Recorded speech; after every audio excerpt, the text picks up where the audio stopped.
सबसे बड़ी गद्दारी जम्मू के साथ तो भारत सरकार ने की कि इतनी बड़ी वोटर बेस बढ़ने के बावजूद भी आधार वो बना लिया कि इस वोटर बेस को अनअकाउंटेड फॉर रख दिया। और ये जम्मू की पीठ में छुरा भोंकने वाली बात है, जम्मू को कंटिन्यूअस सस्टेन्ड डिसएम्पावर्ड स्टेट में रखने वाली बात है, जम्मू को फिर से कश्मीर की कॉलोनी बना देने वाली बात है। पाकिस्तान ने हिंदू नरसंहार किया, हिंदू नरसंहार को ना एड्रेस करने की बात हो by remaining in denial mode, ये सब चीज़ें ये साबित करती हैं कि पाकिस्तान के लॉन्ग टर्म गोल्स को कंसोलिडेट करने का काम जम्मू कश्मीर में भारत सरकार ही कर रही है। और अनंतनाग कंस्टिट्यूंसी को रिकास्ट करके हिंदुस्तान की सरकार ने ये साबित कर दिया कि पाकिस्तान और आईएसआई की बी टीम सबसे बड़ी अगर हिंदुस्तान में है तो स्टेट ऑफ इंडिया है, इंडियन स्टेट अपरेटस है। जिस तरह से वोटिंग राइट को लेकर आउटसाइडर्स को जो है वो इलेक्शन कमीशन कह रहा है कि वो अधिकार मिल जाएगा कि वो आने वाले समय में, अगर आगामी समय में जो असेंबली चुनाव होते हैं तो बाहर के बाशिंदे, बाहर की स्टेट और यूटीज़ के जो लोग जम्मू कश्मीर में रह रहे हैं वो यहाँ पर वोट कास्ट कर सकते हैं। इसको लेकर आज कश्मीर में ऑल पार्टी मीटिंग हुई, जम्मू में भी बीजेपी जो है उसको लेकर मीटिंग कर रही है और एक ज़मीनी इस पर एक जो है वो एक कह सकते हैं कि एक एनवायरनमेंट तैयार किया जा रहा है कि क्या कुछ होगा। सबसे बड़ी बात, जम्मू कश्मीर के लोगों को इसका क्या बेनिफिट होगा, क्या नुकसान होगा। कश्मीर सेंट्रिक पार्टीज़ जो हैं वो इसको लेकर नुकसान गिना रही हैं और बीजेपी जो रूलिंग पार्टी है वो इसको लेकर फायदे गिना रही है। मेरे साथ अंकुश शर्मा जी, एडवोकेट अंकुश शर्मा जी है एकजुट जम्मू से। अंकुश जी, जिस तरह से हम पूरे इस मुद्दे को देख रहे हैं, क्या देखते हैं आप जो एकदम से इलेक्शन कमीशन ने ये निर्णय लिया है कि आप बाहरी लोगों को भी वोटर राइट मिल जाएगा, वोट अपना काट के वो यहाँ के वोटर बन सकते हैं, तो यहाँ के वोटर्स को किस तरह से जो है वो बेनिफिट मिलेगा और आने वाले समय में अगर चुनाव होते हैं तो असेंबली चुनाव में इस पर किस तरह का जो रोल, जो असर है वो पड़ने वाला है? देखिए, 370 और 35A की एब्रोगेशन से पहले जम्मू कश्मीर में जो रिप्रेजेंटेशन ऑफ पीपल यानी इलेक्शन संबंधी जो कानून लागू था वो जम्मू कश्मीर का अपना कानून था जी। उसे रिप्रेजेंटेशन ऑफ पीपल एक्ट 1957 कहते हैं। उस कानून के तहत अगर आपको यहाँ पे एमएलए इलेक्शंस में वोट डालने हैं, पंचायतों में वोट डालने हैं, म्यूनसिपैलिटीज़ में वोट डालने हैं, तो यहाँ का परमानेंट रेजिडेंट होना ज़रूरी है, यानी स्टेट सब्जेक्ट सर्टिफिकेट आपके पास अगर हो तो ही आप जम्मू कश्मीर के वोटर बन सकते थे। जिस समय 5 अगस्त 2019 में 370 और 35 से एब्रोगेट हो गया तो ये कानून भी 1957 वाला खत्म हो गया, रिपील हो गया, डिलीट हो गया। और जो लागू हुआ वो कानून था भारत का, हिंदुस्तान में जो हर जगह पे लागू है, रिप्रेजेंटेशन ऑफ पीपल्स एक्ट 1950 और रिप्रेजेंटेशन ऑफ पीपल एक्ट 1951, ये दो कानून हैं जो जम्मू कश्मीर में भी लागू हो गए। अब इन कानूनों में ये प्रावधान है कि अगर आप किसी भी जगह पे ऑर्डिनरीली रह रहे हो, प्रोफेशन के कारण, काम के कारण, और काफ़ी लंबे समय तक रहना चाहते हो, तो आप जो आपका पुराना अगर कहीं पिछला कोई वोट है तो उसे कटवा के, यानी एक ही वोट आपका हो सकता है, तो आप वहाँ पे अपना वोट बनवा सकते हैं। जैसे अब यहाँ के लोग जो दिल्ली रहते हैं, जम्मू के लोग, वो दिल्ली में वोट बनवा के बैठे हैं, दिल्ली में वोटिंग करते हैं, जम्मू का वोट उन्होंने कटवा दिया। हिमाचल प्रदेश का अगर कोई दिल्ली में बैठा है तो वो हिमाचल से कटवा के दिल्ली में बना सकता है, उसकी मर्जी है, वो हिमाचल में आके भी वोट डाल सकता है। तो यही एकदम जो पूरा सिस्टम पूरे हिंदुस्तान में लागू था वो जम्मू कश्मीर में भी लागू हो गया। अब इससे केवल उन लोगों को ही फायदा नहीं हुआ जो जम्मू कश्मीर में ऑर्डिनरली रह रहे थे, मेन फायदा जो हुआ वो वेस्ट पाकिस्तानी रिफ्यूजीज को हुआ, जिनके पास स्टेट सब्जेक्ट सर्टिफिकेट्स नहीं थे, जिनको यहाँ की सरकारों ने 70 साल यहाँ पे रहने के बावजूद भी परमानेंट रेजिडेंट का स्टेटस नहीं दिया था। बिल्कुल। दलित समाज के हमारे लोग, जो वाल्मीकि समाज के लोग, उनकी इसमें एडिशन हो गई। ये जो लाखों वोटर्स ऐड होने की बात हो रही है, ये सब लोग उसी में ऐड हो रहे हैं। गोरखा समाज के हो गए, इतने सारे आपके जो मैनेजरियल स्टाफ है, प्राइवेट कंपनीज, जो इंश्योरेंस कंपनीज हैं, इंडस्ट्रियल एरियाज में जो मैनेजरियल स्टाफ है, जिनके बच्चे यहाँ पे पढ़ रहे हैं, यहाँ प्राइवेट क्लिनिक्स हैं, डॉक्टर्स एटसेट्रा जो बाहर के, वो एलिजिबल हो गए। अब उनकी ये चॉइस है कि वो यहाँ पे वोट बनाएंगे कि नहीं बनाएंगे, दैट्स वन पार्ट। लेकिन इससे क्या है कि जितनी भी बढ़ोतरी हुई वोटों की, वो जम्मू संभाग में लार्जली 80 से 90% जम्मू संभाग को उसका फायदा मिलना था, यानी वोटर बेस इंक्रीज होने के कॉन्टेक्स्ट में। देखिए, वोटर बेस इंक्रीज होगा, लोग ऐड होंगे, मान लीजिए 25 लाख का आंकड़ा हम सही मान लेते हैं, तो 25 लाख में से कम 20 लाख जो हैं वो जम्मू प्रोविंस में ऐड होंगे। सांबा, कठुआ, जम्मू, उधमपुर, रामबन, ये नौशहरा, कालाकोट एरिया वाला, ये सब एरिया में आप मान लीजिए। तो अगर 20 लाख लोग ऐड हो रहे हैं तो 43 के बजाय हमारी सीटें कितनी हो जाएंगी? सीटें बढ़ जाएंगी, 50, 52 इस तरीके से हो जाएंगी। कश्मीर की कम होंगी। लेकिन अब देखिए, ये तो बहुत एक वेलकम स्टेप है 370 और 35A की एब्रोगेशन के बाद, कि तमाम हिंदुस्तानियों को जम्मू कश्मीर में भी वोट डालने का हक मिला। बिल्कुल भाई, हिंदुस्तानियों को एक मुस्लिम मेजोरिटी स्टेट में वोट डालने का हक क्यों ना हो? जब 370 खत्म हो गया है तो उसके बाद भी यहाँ पे क्या आप इस्लामी कानून के हिसाब से तय करेंगे कि हिंदुस्तानी यहाँ पे वोट डाल सकता है कि नहीं डाल सकता है? लेकिन इस तमाम फायदे जो, तो इस एडिशन का जो तमाम फायदा होना था वो भाजपा ने जम्मू को रौंद के रख दिया। एकजुट जम्मू का क्रिटिसिज्म यहाँ पे है। हम ये कहते हैं कि जब आपके सामने अपेरेंटली अब ये सिचुएशन आ गई है कि जम्मू का वोटर बेस इस तरीके से बढ़ गया है या बढ़ सकता है, बढ़ सकता है बिल्कुल। तो ऑब्वियसली 43 नहीं, जम्मू को 50-51 सीट्स देनी है। हम्म। लेकिन इन्होंने इस बढ़ोतरी को रिडंडेंट कर दिया जब इन्होंने तय कर दिया कि हम इस बढ़ोतरी को अनअकाउंटेड फॉर रखेंगे, क्योंकि 2011 के सेंसस के आधार पर डिलिमिटेशन करवा देंगे बिल्कुल। तो अधिक सीटें कश्मीर को दे देंगे। बेशक आपके लोग बढ़ गए, आपकी पॉपुलेशन बढ़ गई, आपके वोटर्स बढ़ गए, सीटें आपकी कमी रखेंगे क्योंकि आधार 2011 है। तो ये बढ़ोतरी को भी अनअकाउंटेड फॉर कर दिया। कश्मीर बेस्ड पॉलिटिकल पार्टीज इस सच्चाई को जानती हैं कि जैसे ही ये वोटर्स ऐड हुए, जम्मू का चीफ मिनिस्टर बनेगा, जम्मू के हाथ में सत्ता चली जाएगी, जम्मू की सीटें अधिक हो जाएंगी, तो वो तो अपोज कर रहे हैं। अब उनके प्रोबेबली जो एजेंट्स यहाँ पे हैं उनको उनकी भाषा बोलनी है, तो वो इस भाषा का प्रयोग करेंगे। आप मोटा मोटा समझिए, अगर जम्मू संभाग में वोटर बेस बढ़ रहा है, दूसरा खतरा जो नॉर्मली ये प्रोपेगेंडा के तौर पे करते हैं, मुझे बताइए यही परिस्थिति पंजाब में भी है। पंजाब में भी यूपी बिहार से लेबर आके वहां पे कार्य कर रही है। मुझे बताइए कोई एक एमएलए है वहां से? हिमाचल में भी, यूपी में भी, बिहार में भी, राजस्थान में भी, कर्नाटका में भी, सब जगह 1950-51 का कानून लागू है। कहीं आपने देखा कि कर्नाटका वालों की नुमाइंदगी आंध्रा वाले कर रहे हैं कि भाई आप वहां पे आ सकते हैं वोट? तो ये बड़ी एक लिमिटेड सी परसेंटेज होती है। लार्जली हमें जो बेनिफिट होगा वो तो एक नई पीढ़ी जो ऐड होगी, जो 18 वर्ष की हो जाएगी अक्टूबर 2022 में, वो ऐड हो गए। उनकी संख्या ही लाखों में है। वेस्ट पाकिस्तानी लाखों में, आपके वाल्मीकि समाज के लोग लाखों में, गोरखा समाज, बाकी गोरखा समाज के लोग हो गए, बाकी और बहुत सारे लोग हैं जो यहाँ पे छोटा मोटा काम करते थे, रेडी फड़ी का, सब्जी का, पेटी बिजनेसेस, छोटे बिजनेसेस वगैरह, और कई दशकों से यहाँ पे रह रहे हैं, यहीं वे अपना घर माने। और हिंदुस्तानी नहीं, क्वेश्चन ये है कि इस इंक्रीज से नेशनलिस्ट कंस्टिट्यूएंसी का साइज बढ़ना था, क्योंकि लार्जली बाहर से जो लोग आए हैं वो राष्ट्रवादी लोग आए हैं। कश्मीर की तरह अलगाववादी लोगों का पलायन यहाँ पे नहीं हुआ। उन लोगों को वोट का हक मिलना यहाँ पे नेशनलिस्ट कंस्टिट्यूएंसी को मजबूत करता है। लेकिन इस नेशनलिस्ट कंस्टिट्यूएंसी को भाजपा के उस फैसले ने, जिस फैसले के आधार पे इन्होंने जम्मू कश्मीर में डिलिमिटेशन 2011 के सेंसस के आधार पे करवाई, अनअकाउंट फॉर कर दिया। आज वेस्ट पाकिस्तानी रिफ्यूजी अगर ऐड हो गए तो उनके लिए तो सीट नहीं है, लेकिन उनके कारण जो एक नई सीट क्रिएट हो सकती थी कि इतनी बड़ी पॉपुलेशन ऐड हुई है नई सी, तो वो इन्होंने कह दिया कि हम नहीं करेंगे क्रिएट, क्योंकि 2011 के सेंसस को आधार बनाएंगे। तो इसमें लगता है कि पहले सीटें, अगर आपने सीटें बढ़ाई ही नहीं है तो आप लोग अपने वोटर्स बढ़ाने की बात करें, और अगर 20 लाख का आंकड़ा देखा जाए और आप जैसे कह रहे हैं कि 90% उसमें जो आंकड़ा है वो जम्मू संभाग में बढ़ेगा, तो नुकसान तो जम्मू का ही होगा उसमें। तो नुकसान तो जम्मू का तब भी हुआ जिस समय डिलिमिटेशन को 2011 के सेंसस के आधार पे किया। ये सब पॉलिटिकल पार्टीज का मानना है, जिस तरीके से एकजुट जम्मू पार्टी ने एक्सपोजेस किए, एविडेंस पब्लिक डोमेन में रखा कि 2011 का सेंसस फ्रॉड है, फज्ड है। भाजपा ने डिलिमिटेशन कमीशन को लिखित में दिया कि 2011 का सेंसस फ्रॉड है, फज्ड है। जम्मू की पॉपुलेशन ज्यादा है, लेकिन जम्मू की पॉपुलेशन को गलत तरीके से कम कर दिया गया है। कश्मीर की पॉपुलेशन के आंकड़े फिडल किए गए हैं, कश्मीर की पॉपुलेशन को बढ़ाया गया है। तमाम तथ्य हमने सामने रखे। Ultimately everybody came to this conclusion that this 2011 census is fraud, fudged and fiddled. Anti Jammu है, एंटी नेशन है। लेकिन भाजपा ने आधार बनाया उसी सेंसस को डिलिमिटेशन करने के लिए। मतलब भाजपा ने झूठ के आधार पे जम्मू कश्मीर में डेमोक्रेसी को रिस्टोर किया। मतलब वो आधार बनाया गया जिस आधार के चलते जम्मू कश्मीर में सत्ता पुनः कश्मीरी मुसलमान को मिले।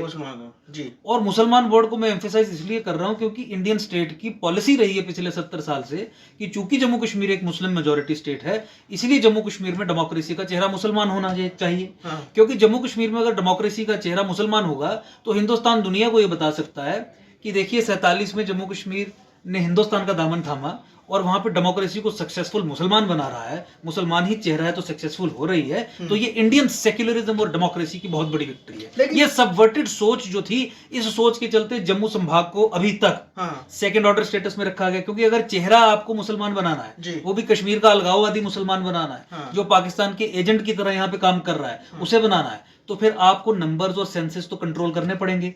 अगर जम्मू संभाग के एक्चुअल नंबर्स आ गए तो फिर तो यहां से चीफ मिनिस्टर बनेगा, हिंदू चीफ मिनिस्टर बनेगा, राष्ट्रवादी व्यक्ति चीफ मिनिस्टर बनेगा। तो फिर आप ये कहेंगे कि सेक्युलरिज्म फेल हो गई क्योंकि हिंदू मजबूत हो गया, राष्ट्रवादी व्यक्ति मजबूत हो गया। ये सबवर्टेड सोच का, इससे सेक्युलरिज्म फेल नहीं होती है। लेकिन उनकी सोच इस तरीके की थी कि अगर जम्मू कश्मीर की नुमाइंदगी, जम्मू कश्मीर का चेहरा कश्मीरी मुसलमान नहीं होगा तो हम दुनिया को नहीं बता पाएंगे कि जम्मू कश्मीर में डेमोक्रेसी जो है वो सक्सेसफुल हो गई है। आज जिस तरह से आल पार्टी मीट जो कश्मीर में हुई है उसमें कुछ दल जो हैं वो जम्मू से भी गए हैं, तो इसको देखते हुए लगता है कि अब यहाँ के दलों का भी शिरकत करना, उनका विरोध ना होना कहीं ना कहीं लोग इस मसले पर वो चाहते हैं कि खुल के कुछ निकल के आए, और सबसे बड़ी बात, अगर इस विषय पे कोई बोलता है तो उसको एंटी नेशनल का टैग लगा दिया जाता नहीं है। देखिए, मैं आपको यही कह रहा हूँ कि आपको इसी चीज़ को समझना है। कश्मीर बेस्ड पॉलिटिकल पार्टीज जो है वो आइडियोलॉजिकल पॉलिटिकल पार्टीज हैं। 70 साल से सत्ता में बैठ के उन्होंने चीज़ें चलाई हैं, पूरी सबवर्जन उन्होंने इंट्रोड्यूस की है, पूरे सरकारी तंत्र को अंदर से कंट्रोल करते हैं, दिमाग पे लोगों के कब्जा किया है। मैं आपको मोटी सी बात बता रहा हूँ कि कश्मीर बेस्ड पॉलिटिकल पार्टीज ने देखा कि अगर ये वोटर बेस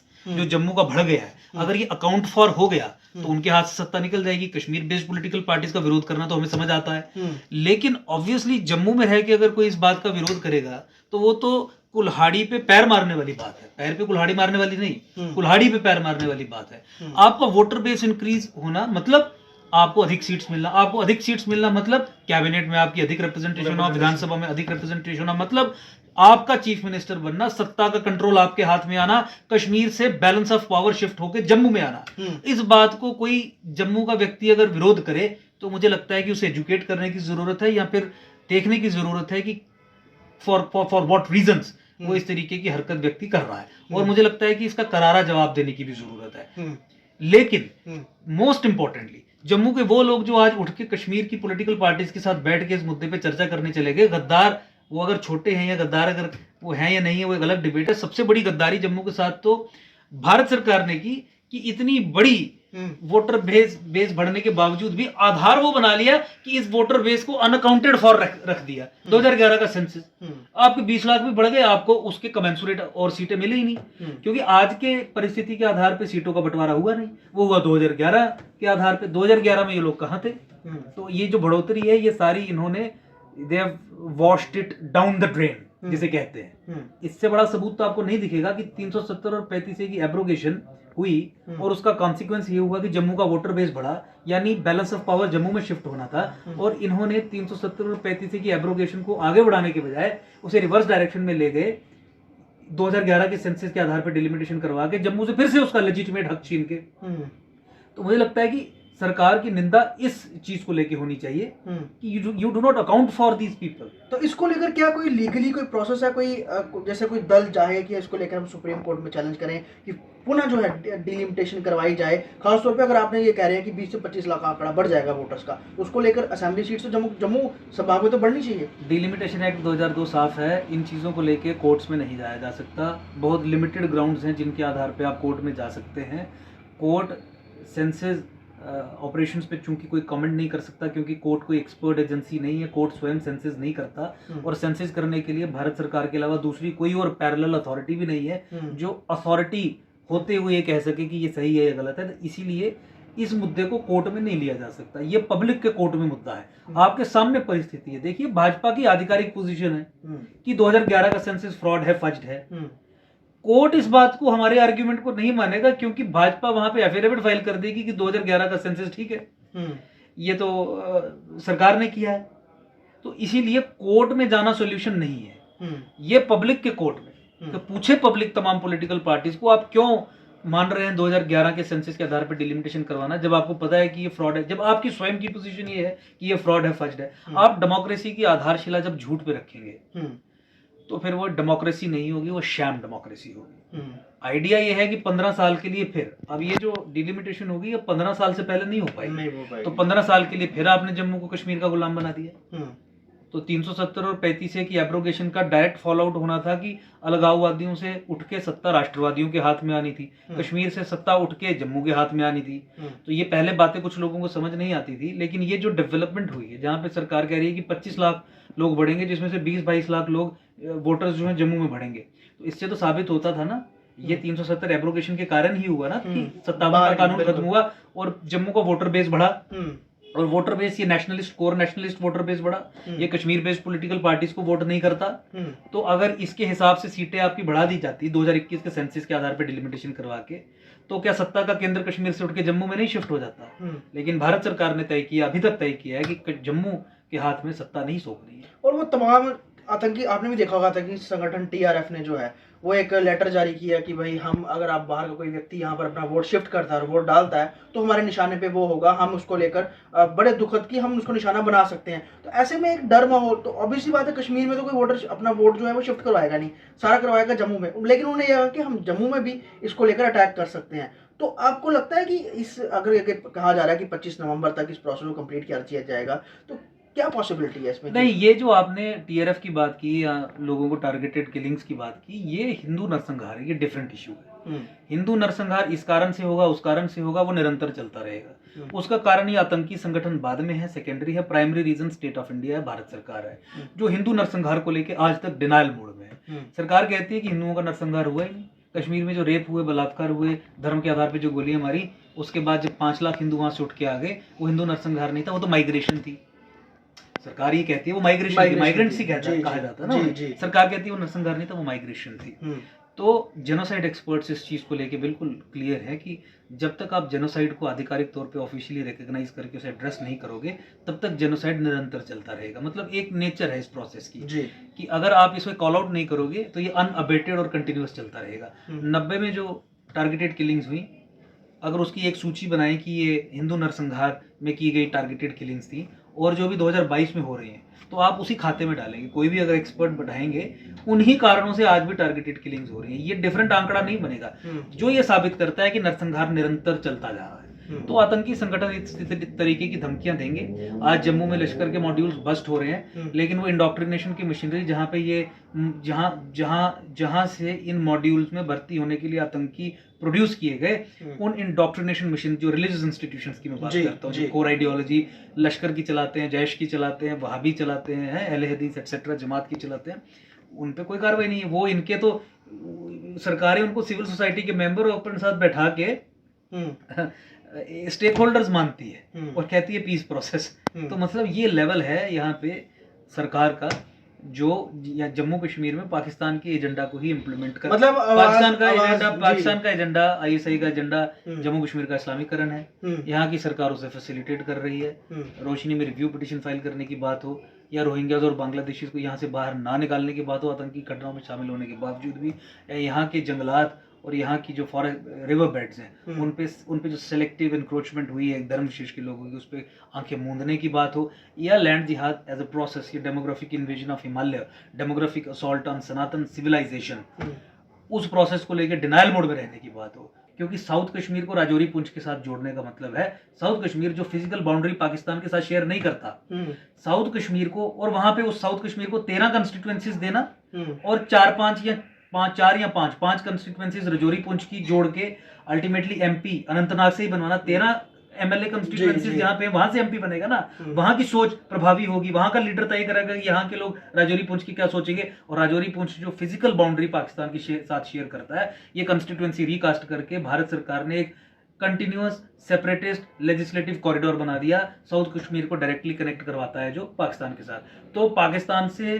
साउथ कश्मीर के बीच में अब एक सेपरेटिस्ट कॉरिडोर क्लियरली बिल्टअप है, जिसे भारत सरकार ने क्रिएट किया। तो क्यों ये बी टीम नहीं है, मुझे बताइए, पाकिस्तानी आईएसआई की? तो सबसे बड़ी बात यही है कि इसमें सबसे बड़ा रोल जो है वो केंद्र सरकार का है, और केंद्र सरकार ने जिस तरह से 2011 के सेंसस पर जो है वो डिलिमिटेशन करवाई, उसके बाद सीटें दी, लेकिन अब जो राइट टू वोट, और खास तौर पे बाहर के वोटर्स को कहा जा रहा है कि अगर आप लंबे वक्त से रह रहे हैं तो आप यहाँ पर अपना वोट ट्रांसफर कर सकते हैं। ऐसी प्रक्रिया बाहर के राज्यों यूटीज में चलती है, लेकिन उस पर जम्मू कश्मीर के लोगों का किस तरह से हक मरेगा, या उन्हें हक मिलेगा या फिर फायदे होंगे, ये तो आने वाला सियासी वक्त बताए, जो समय बताएगा। लेकिन जो सियासी पार्टियां हैं इसको लेकर खूब जो है वो इसको एक बड़ा विषय बना रही हैं और लोगों को अपने अपने तर्क समझाने की कोशिश कर रही हैं। लेकिन सबसे बड़ी बात समझना यहाँ लोगों को है कि उनके साथ हो क्या रहा है, और सबसे बड़ी बात जम्मू संभाग इस पर जो है वो किस तरह बैकफुट पे चला जाएगा अगर ये सब इस प्रोसेस में जो है। और जो आंकड़ा इलेक्शन कमीशन ने बताया है कि 25 लाख लोग अगर आते हैं तो उससे जम्मू संभाग को क्या होगा,